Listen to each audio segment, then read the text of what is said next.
Good morning. Happy Friday. All that jazz. Really cool to have you all here. Hope your day is going well. Today, 1 o'clock, 1:10 p.m., 2501, we'll meet for a lab. When you come there, turn in, if you haven't done so already, the ID of the unknown compound lab we did last week. Problem set number 1 is up, but you won't turn that in right away. You'll hold on to it. We'll go over the problems. You'll self-correct your work. Then you'll turn it in. Then we'll take quiz number 1, which has material from problem set number 1. And then we'll go next door and do the equilibrium constant lab. Should be pretty cool. Again, maybe quiz number 2 will have some Le Chatelier's principle stuff on it. Like usually quizzes follow the problem sets really well, but problem set number 1 is pretty important. So I might push a couple Le Chatelier's questions to quiz number 2. Any questions? All right. We left off on Wednesday talking about the strengths of acids and bases, weak acids and strong acids, this kind of stuff a lot more. And what we're going to do now is look a little bit more at the equilibrium constant for a weak acid, Ka, and the corresponding equilibrium constant for a weak base, Kb. This is an example of a kind of problem you might have in a question. HOAC is acetic acid. And if you have 1 molar acetic acid, the question is like how much hydronium do you have? The strength of an acid is determined by how much hydronium it creates. So the more hydronium, the stronger the acid, stuff like that. And when you have an equilibrium system, which is all the weak acids and weak bases, you should set up an ICE table officially.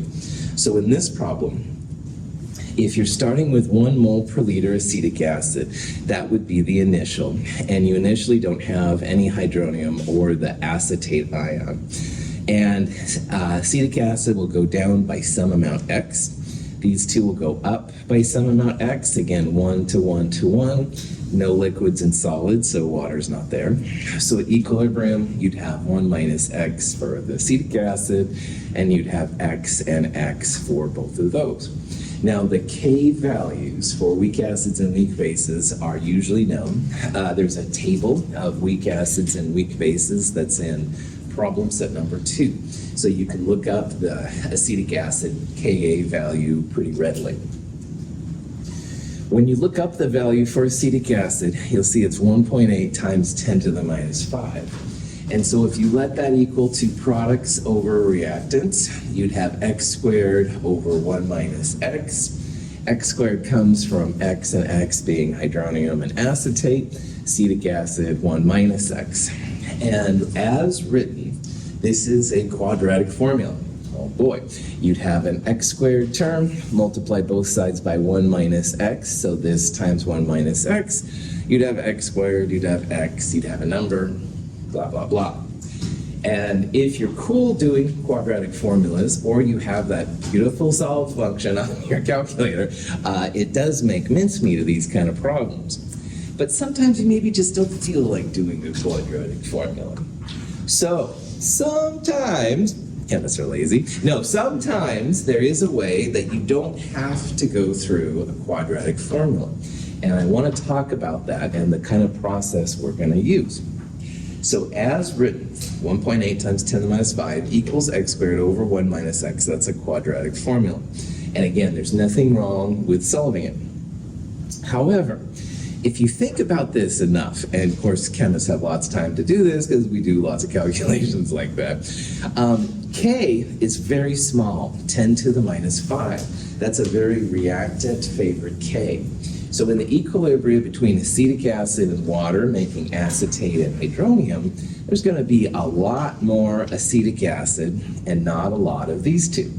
So X is going to be a very small amount.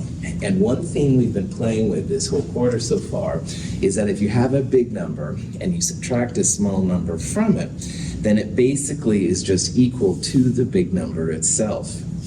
So if we assume that this X is really small because Ka is so small, then let's pull this minus X out. And that changes this problem big time, because then you would have X squared over just 1 equal Ka. So if you wanted to solve for X now, it's a lot different. You take the Ka and you'd multiply what I'm going to start calling the Ca, concentration of the acid. And X itself would be equal to the square root, this is a square root of Ka times Ca. And that you can do on any calculator, all right? You can do it on your phone, easy and stuff like that, no big deal. So if you can get away with saying that this X is so small relative to the concentration of the acid, it makes your math a lot easier. And we're going to see this is by far more common than having to go through a full quadratic equation. So if we can justify getting rid of the minus X, good to go. Now, if you use the approximate expression, which ignores the minus X, all right, X is essentially equal to square root Ka, this number, times Ca, concentration of the acid. And it comes out to be 4.2 times 10 to the minus 3 moles per liter hydronium. And pH, which is what chemists usually use to think about that, minus log of the hydronium comes out to be 2.37. All right, it's acidic, all that kind of jazz, and good to go. It's pretty chill, and it works out really, really well. All right. Again, there's nothing wrong with putting it in your cell function and doing the complete thing. Of course, it takes more time putting in all the values and stuff, right? This way will save you time. And one of the reasons I keep babbling about chemists are lazy, it's stuff like this. And it does at one level seem lazy, but heck yeah, it's not contributing that much to do the full version. So I would encourage you to do it. And if you were a researcher doing lots of pH calculations, this is the way to go. Okay. For many weak acids, all right, you can approximate the hydronium as equaling the square root Ka times Ca, and we're almost always after that. Now, in the strong acids, hydronium was just equal to the concentration of the acid. So you got 0.1 molar HNO3, that means 0.1 molar hydronium. It was that simple. But for weak acids, we have to take into account both the K and the C. And again, if you can approximate, removing that minus X, hydronium is equal to square root Ka times Ca. So here's the rule of thumb we're going to use as to when this is applicable. If 100 times K is less than C, then you can use these two expressions. Hydronium is equal to the square root Ka times Ca, and honestly, we'll be after pH most of the time, so pH equals minus log Ka times Ca. Now, in the problem we just did, 100 times K, this number, you would basically add 2 to the exponent. So that would be 1.8 times 10 to the minus 3. And this number is 1.0 times 10 to the 0. So heck yeah, 100 times K is a lot bigger than the C. We can do this, okay? In some textbooks, they're going after this silly, in my opinion, 5% rule. This is what my son and I have been discussing because they're doing it down there. And you're supposed to find 5% of the original. That's ridiculous. This is a 1% rule. So we're actually being easier and it's less work. Okay, I'm getting a little passionate here about this, so I think I'll just chill out now. But anyway, in our Chem 223 class, 100 times K, if it's less than C, you can absolutely use this. And it is related to the 5% rule. If you see that in other textbooks, okay, I'm just going to shut up. Questions, any of this? So truly prop that off. We're going to use pH equals minus log square root K times Ca 99.99%. Might have an example here in a little bit. I might have an example somewhere on next week's quiz or something. But man, 99% of the time, these are going to be the ways to go. In the next chapter, these will be the only thing we'll talk about because it's so common. Okay, here's an example of formic acid, HCO2H. The Ka is a little bigger than acetic acid was. This is a 10 to the minus 4. Acetic acid was 10 to the minus 5. Notice in this problem, the concentration of the acid is a lot smaller. In the last example, we have 1 molar. Here we have a 10 to the minus 3 molar. So in this question, it says find the pH of this solution of formic acid, all right? If you did the approximate solution, which is a lot easier, all right, you would take square root Ka times Ca. So square root 1.8 10 to the minus 4 times 0.0010, you get this amount of hydronium, and minus log of that number, you end up with 3.37. But if you do it in the exact version, all right, if you will go through the whole quadratic, you do get numbers that are slightly different. So hydronium using a quadratic formula, 3.4 times 10 to the minus 4, and the pH you can see is 3.47. Now, this is the one example we're going to do here in lecture where you really should go full quadratic, because 100 times K would be 1.8 times 10 to the minus 2. And that's a bigger number than this concentration, which is 10 to the minus 3. So this would be an example where doing the full quadratic really is the good way to go. But like I said, 99.9% of the time after this, square root Ka times Ca is the way to go.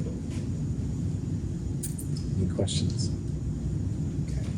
Now, bases are very similar. Bases have a Kb, while the acids have a Ka. Oh, my beloved caffeine is actually technically a base. If you do pure caffeine, sometimes it tastes funny. Vibrant tablets, oh, just say no, kids. But anyway, it has a little bit of a basic thing to it. Of course, in coffee, you don't know. But anyway, lots of other bases too. Here's phosphate, ammonia, blah, blah, blah. There's a similar kind of process for weak bases. So this is ammonia. It's reacting with water to make ammonium and hydroxide. If I showed you just this equation, you would know it was a base because hydroxide is generated, all right? Acetic acid and the acids all create hydronium, but this creates hydroxide. So you know it's a base, you'd want to look up a Kb value, okay? And the Kb is 1.8 times 10 to the minus 5. So like before, set it up, ammonia 0.010, these two are both 0, they go up by x, this one goes down by x. So again, same kind of process we just did on the last one. We'll set all this equal to Kb. Initially, it's a quadratic, x times x is x squared, 0.010 minus x is down here.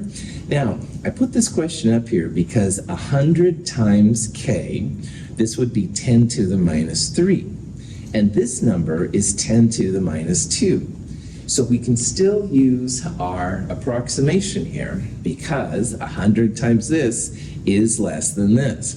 But as 100 times k gets closer to c, the approximation kind of isn't as good, all right? You still have the right to use it, but just FYI, it's not quite as cool. So in this problem, I would definitely still use square root Kb times Cb. And instead of hydronium, we would be finding hydroxide because it's a base. And if you do that, 4.2 10 to the minus 4, the approximate value does come out okay, all right? I went through and I solved what it was, 0.010 minus this number. Remember with sig figs, you cut it off at the largest doubtful digit. The largest doubtful digit here, tenths, hundredths, is the thousandths, and this number doesn't start until the 10,000ths. So it's almost the same as the initial concentration, which means, cool, we can ignore that little minus x there, but do realize as 100 times k gets closer to c, my approximation begins to break down. On this problem, hydroxide, 4.2 times 10 to the minus 4. Now we want pH, and one thing we did on Wednesday was we talked about, and Monday a little bit too, hydroxide times hydronium is Kw, so we could find hydronium, and then minus log of hydronium would be pH. You could also remember that pH plus pOH equals 14. So minus log of the hydroxide, this number would give pOH, and 14 minus that would give pH, and either way is okay. I'm going to show you the pOH version just because it's newer to a lot of people to use pOH. Just like pH is minus log of the hydronium, pOH minus log of the hydroxide. So minus log 4.2 times 10 to the minus 4 comes out to be 3.37. pH plus pOH is 14, so 14 minus 3.37, 10.63. You can check yourself, because if this is a base, your pH should be basic, all right, should be greater than 7. If we would have calculated here a pH, say, of 3.37, 3.37 would be an acidic pH. So it's easy sometimes to get them confused, but at the end of the day, this is a base. We have a Kb, a basic equilibrium constant, should have that.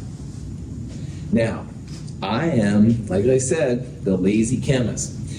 If you want to make mincemeat of these kind of problems, and you can go 100 times K less than C, the way to find the pH of a weak base, 14 plus log square root Kb times Cb.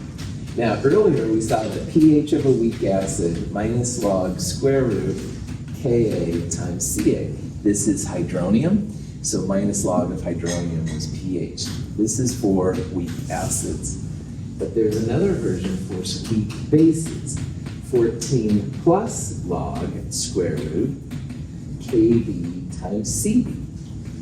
And again, as long as 100 times K is less than C, heck yeah, use one of these. Chemists are really into pH, all right? And so I'm just trying to save you money. You don't have money. Trying to save you time. You don't have to set up an ice table, stuff like that. So this is a video from Eraserhead. That's a really weird movie, but it's David Lynch, and so I love it. All right, Prof. Ed back on. I already talked about Skyrim enough today. Questions on any of this process? Not David Lynch or Skyrim. Unless you really want. No, we're not going to talk about those. Okay. So this is like an overview of how to find the pH of a strong acid or base or a weak acid or weak base. And these are going to be super helpful to us. Memorize / put in your calculator / put on a piece of note paper. Strong acids, the concentration of the acid goes 100% to hydronium. So if I said what's the pH of 0.1 molar HBr, a strong acid, you would go minus log of 0.1, and that would be your pH, all right? All the strong acids go 100% to hydronium. Strong bases are similar. All the base goes to hydroxide. So I said, what's the pH of 0.3 molar lithium hydroxide, a strong base? You would go 14 plus log 0.3. That would be the pH, all right? Now for weak acids, 99.99% of the time, 100 times K is going to be less than C, and that goes for both acids and bases. So for weak acids, minus log square root Ka times Ca is definitely the way to go. You don't have to set up an ice table to solve for hydronium and then minus log hydronium times pH. Minus log square root Ka times Ca is a really cool way to go. And for bases, I think it's even more important because base you solve initially for hydroxide, and then you have to convert hydroxide somehow to pH. So 14 plus log square root Kb times Cb does at first seem a little weird, but it does save lots of steps for you when you're doing these problems. Questions? Okay. Now, another really strange thing is that we have to think about what happens when you put random salts in water. Now, if you have hydrochloric acid, duh, it's an acid, all right? But ammonium chloride could have pH properties as well. All these crazy conjugates sometimes will start creeping into things and make things acidic or basic. And why this is important is, let's say that John and I are doing some pH real sensitive kind of stuff on a bacteria, all right? And we have to have it pH neutral, all right? Well, if we put the wrong kind of ionic compound in to keep the osmotic pressure equal, concentration of the ions, all the stuff we talked about last quarter, that can be really important because if we don't want a pH effect, we have to be very careful. So let's say that John and I are considering having ammonium chloride as a source of ions for our bacteria, okay? And I mean, ammonium chloride doesn't feel like it's got any acid or base. But we really need to think about what's happening with the two ions, the cation and the anion. So let's look at the anion first, the chloride. Now, when something's in water, it breaks up usually 100% into the cation and the anion, ammonium and the chloride.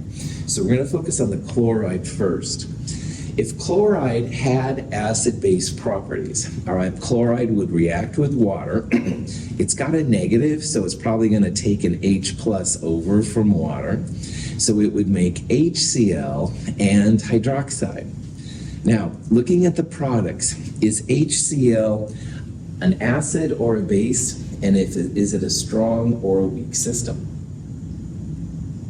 Well, strong acid, right? Strong acid. Yeah, it's hopefully a dub, but I wanted to make sure. Yeah, it's a strong acid. All right. HCl is one of those most important 5 strong acids and 3 strong bases you really need to know.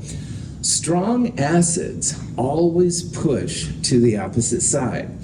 So when you have HNO3 or HCl or any of these, they don't mess around, all right? They push to the other side. No equilibrium constants or anything.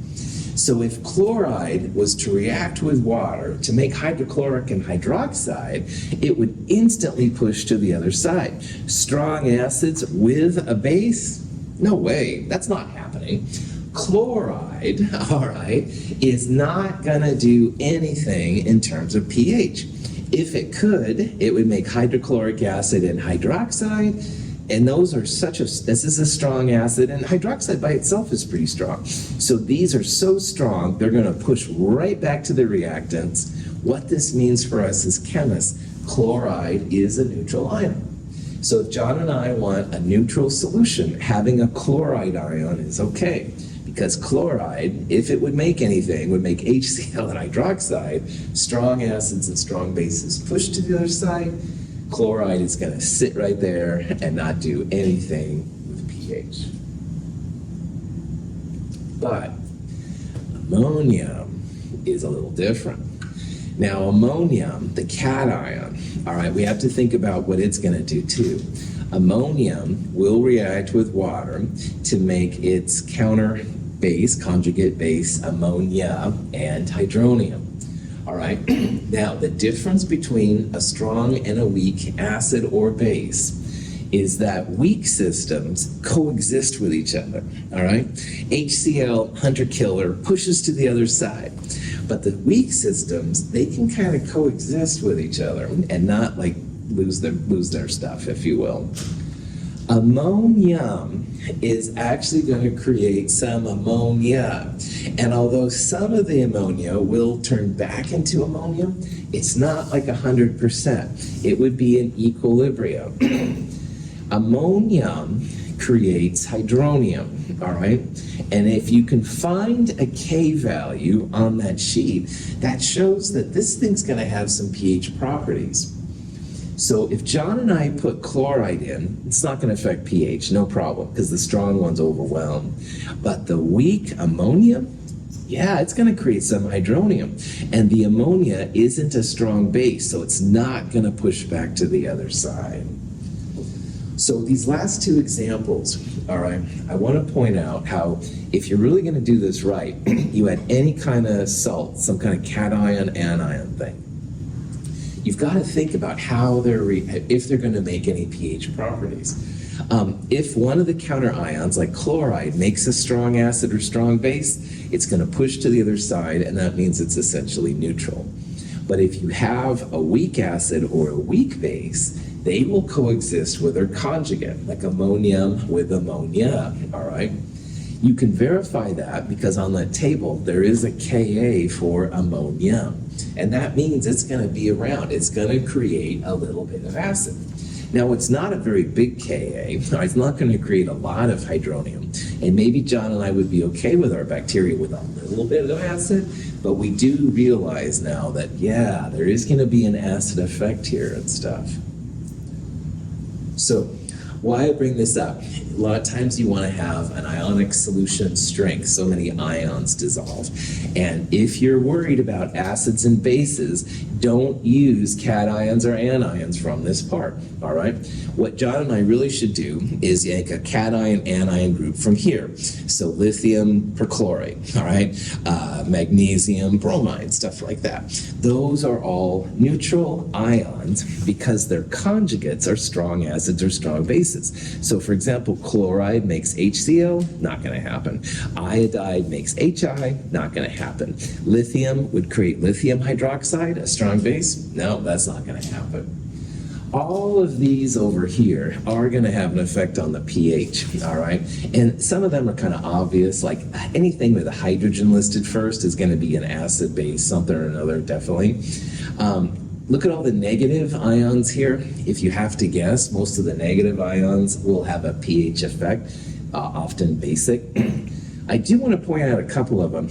Ammonium is one of the few positive anions that's acidic, all right? There are more of them, but ammonium is one of them. Notice here, transition metal cations are usually acidic. In this week's lab, we're using an iron +3, and we do soup it up with a little HNO3, to be honest. However, iron by itself actually has a little bit of acidic properties. We'll talk about that in a little bit. So all the transition metals can be a little bit acidic. Any questions? So let's say we have a 0.1 molar sodium carbonate solution, all right? And we're curious, is it going to be neutral? Will it have a pH of 7? Or will it have a pH greater than or less than 7? So to answer this question, we could, of course, just look on the table, which I covered up, fascist instructor. But what we'll do instead is we'll analyze the anions. And if the anion somehow comes from a strong acid or a strong base, it won't affect pH 7. But if it doesn't, then it will probably have an effect. Does the sodium ion, do you think that comes from a strong acid or a strong base?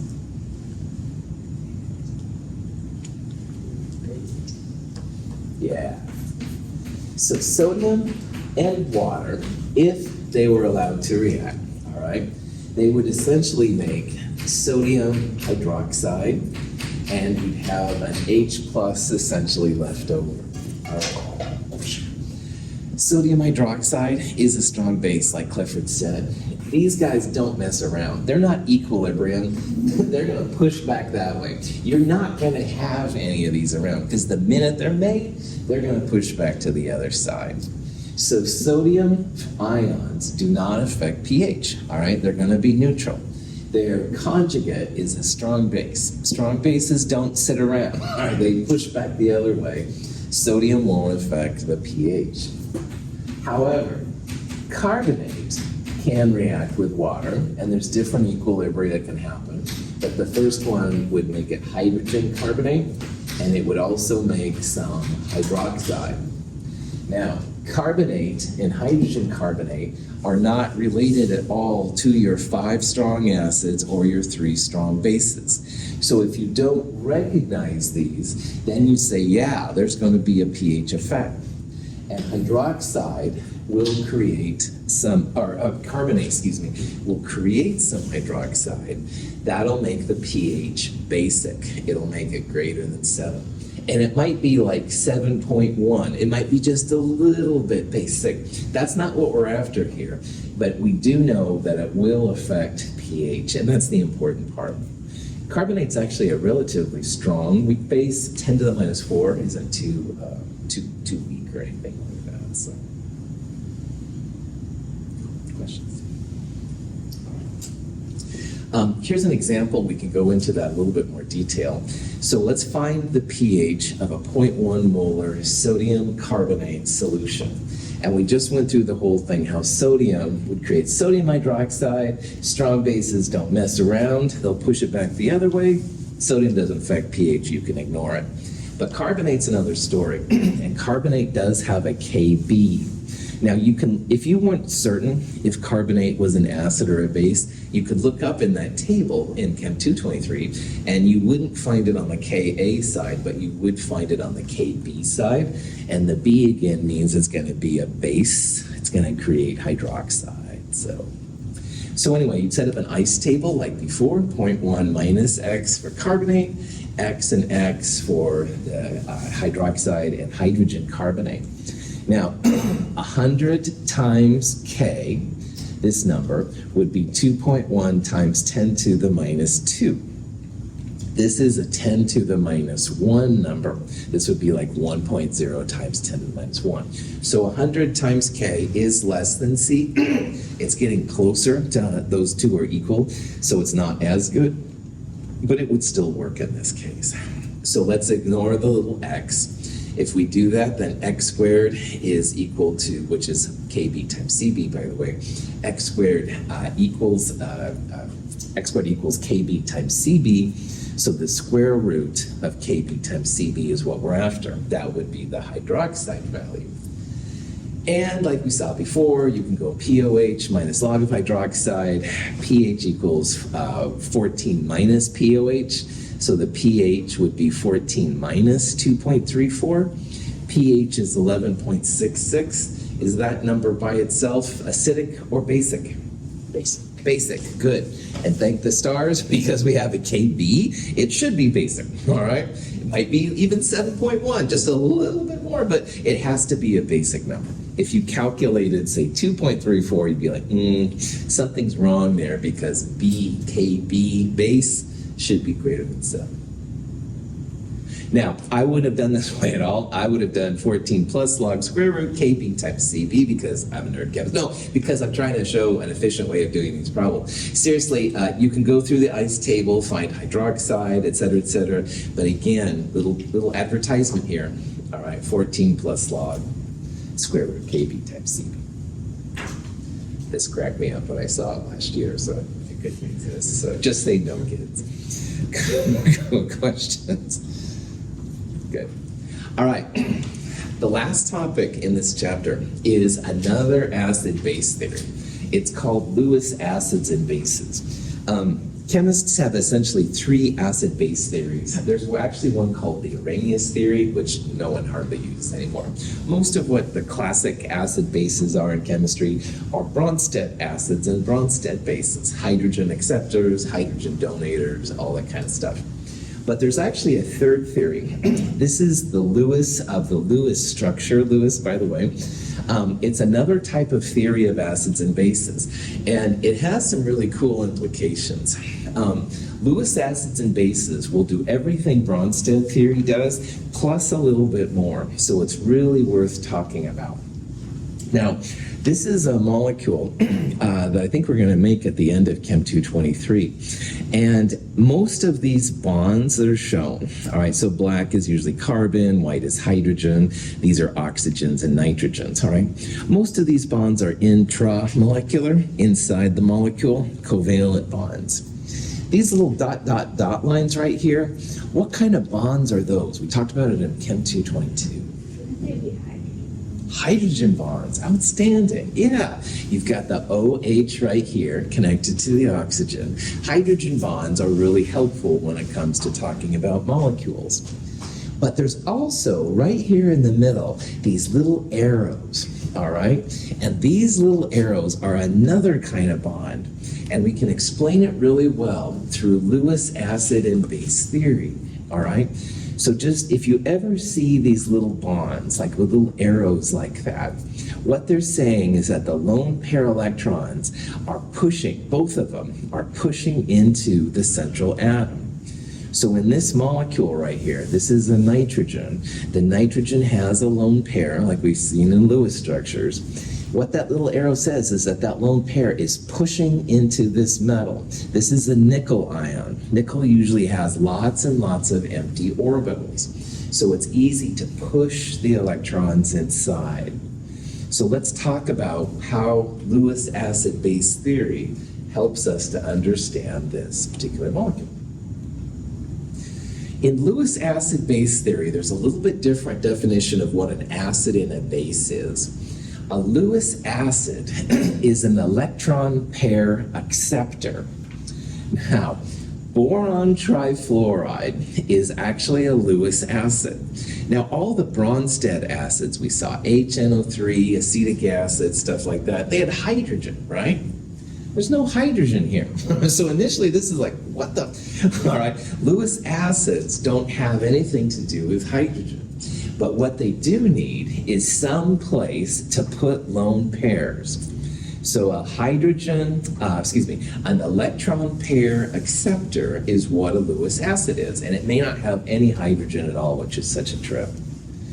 A Lewis base is going to be an electron pair donator, all right?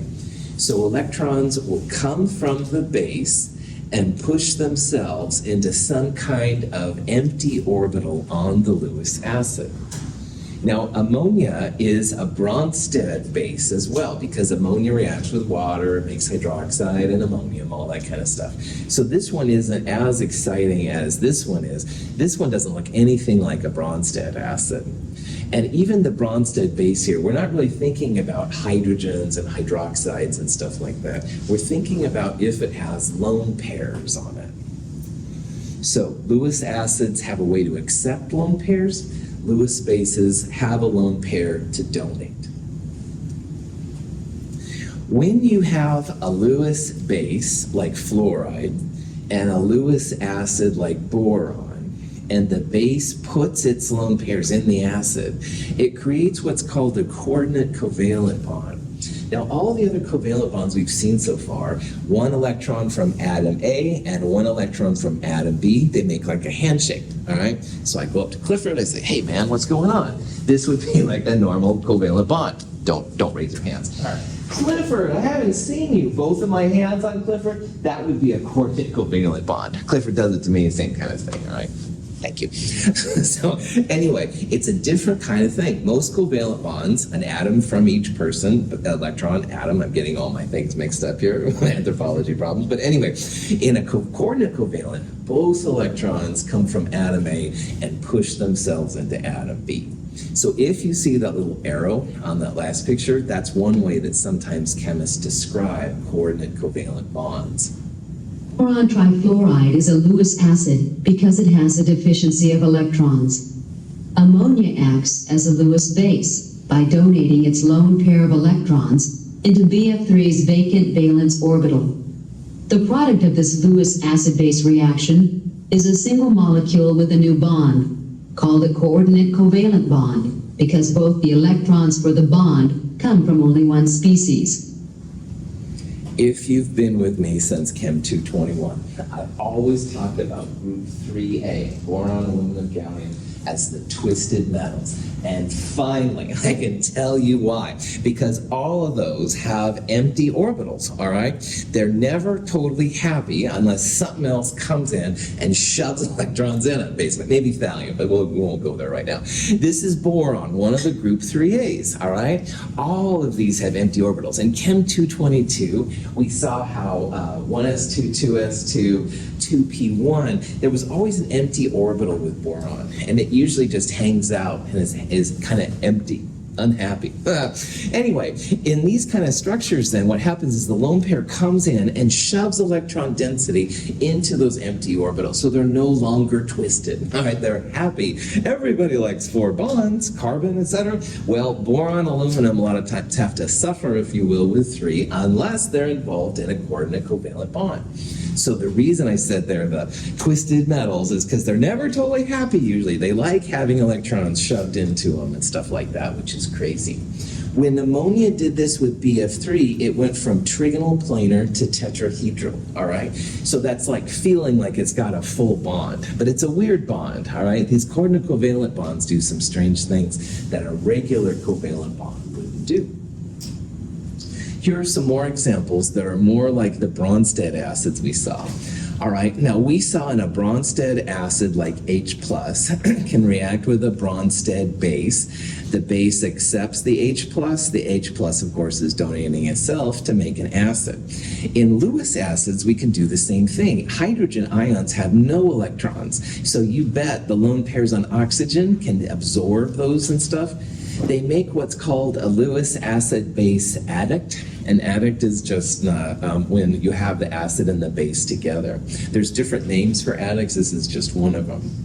Here's making ammonium from the Lewis base ammonium and hydrogen. So Lewis acids and bases really do incorporate Bronsted acids and bases too, just in a different perspective. Bronsted acids and bases are still cool. There's no pH with Lewis acids and bases per se. However, there's definitely a lot of bonding reasons why understanding Lewis acids and bases can be pretty cool. So this is a question you might see. Which of the following is a Lewis acid? Now in Chem 222, we did a lot of Lewis structures, all right? Drawing them out and stuff like that.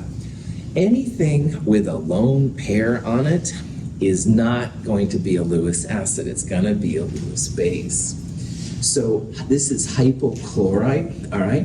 If you drew out a Lewis structure, this would be cool if you want to do it. Lots of lone pairs. That's not going to be a Lewis acid. That's going to be a Lewis base. Carbon monoxide, if you draw out its Lewis structure, there's a lone pair on both the carbon and the oxygen. That's not going to be an acid. That'll be a Lewis base. And remember that good old nitrogen almost always has a lone pair on it. So the nitrogen is going to shove its electrons into things. Nitrogen things will be bases as well. But anytime you see a transition metal, silver, chromium, molybdenum, iron, tungsten, etc., or a group 3A twisted metal, aluminum, boron, gallium, etc., those are great Lewis acids. They have space to put lone pairs, all right? So transition metals, as well as the group 3A metals, are usually really good Lewis acids. They almost always have a place to put something. So here's some examples of different compounds. Now, here's the transition metal, copper or cobalt. And water and ammonia both have lone pairs around them. So when water is next to a transition metal, you have a Lewis base, water, interacting with a Lewis acid, cobalt. And same thing down here for ammonia. The nitrogen has lone pairs. They push themselves into the copper. They're in the middle. So copper is the Lewis acid, ammonia is the Lewis base. These are both examples of what's called a complex ion. And we're going to dance around complex ions for the next several chapters. But a complex ion is a Lewis acid base adduct. You have a Lewis acid and a Lewis base. But almost always in a complex ion, the Lewis acid will be the transition metal, and the base will be something with lone pairs around it. And water and ammonia are great examples. You can also use cyanide. You can use a lot of different nitrogen compounds. Something with lone pairs on it. Now, all metal ions will form complex ions with water. All right. Sometimes there'll be 6 waters around it, like right here. Sometimes only 4. We don't need to worry about that in this class, but all of them will do it, which is kind of cool. It's a way to stabilize the ion in solution. So when we talk about, for example, like here was a sodium ion I drew earlier. Technically, this is a sodium ion surrounded by 4 to 6 water molecules, all right? Chemists a lot of times won't even mention it. Sometimes, as you've seen, we'll put AQ next to it, which means it's dissolved in water, and it is. But technically, there's 4 to 6 different water molecules kind of floating around it at all times. They go away if you make anything with sodium, but they are always there, which is kind of interesting. The test tube is a solution of copper sulfate. When we add a few drops of ammonia, the ammonia acts as a Bronsted base and causes the precipitation of solid copper 2 hydroxide. The solution turns a cloudy blue. If we then add a much larger amount of ammonia, the solution turns a very dark blue. The precipitate dissolves upon direct reaction with ammonia molecules. The ammonia has donated its electrons to the copper ion, and so now acts as a Lewis base. Ammonia is a Bronsted base and produces hydroxide ion in solution that can lead to formation of solid copper 2 hydroxide.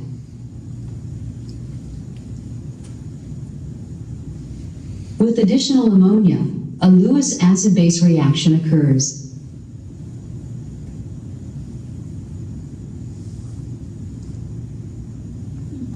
So let's say that Stephanie and I are in the lab and we're trying to make copper 2 hydroxide, all right? And copper 2 hydroxide is a very insoluble salt. It's in, so you see the solid, all right? It's kind of a light blue kind of solid.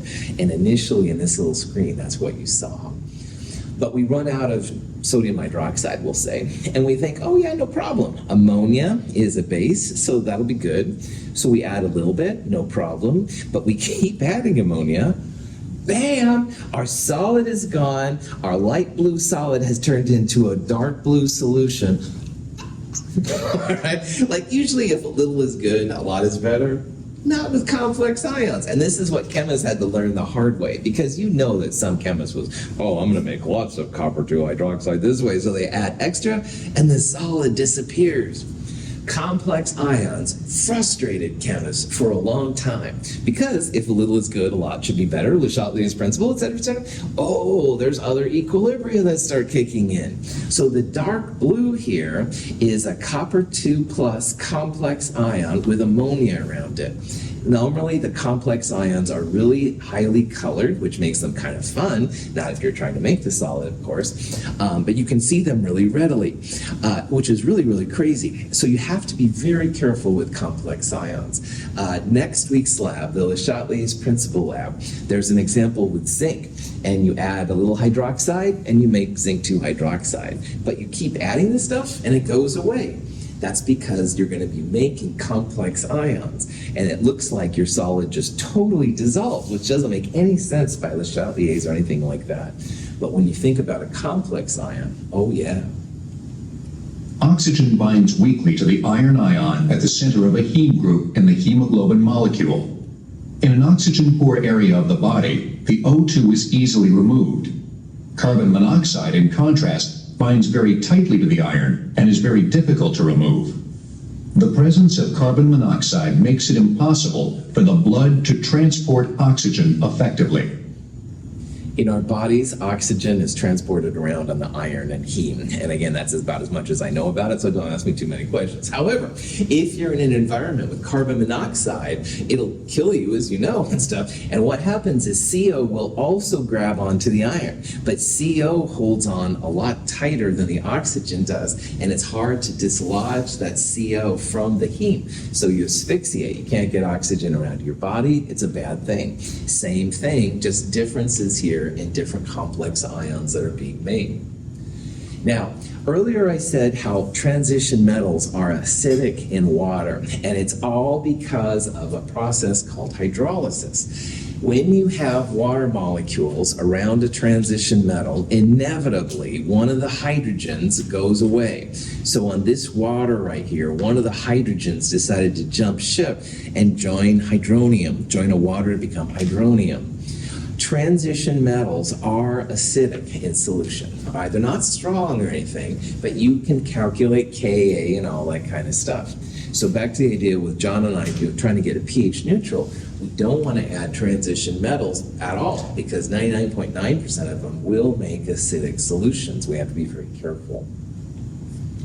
So if we have a 0.1 molar iron, highlight iron, solution, will this be greater than, less than, or equal to 7? Will chloride affect the pH? No. Chloride was one of the ones that makes HCl a strong acid. That's not going to be the big deal. But a lot of you are saying, yeah, iron is a transition metal. All the transition metals will make the pH acidic, all right? So all of them, from rhodium to iridium and all those different ones, they should make it a little bit acidic, so.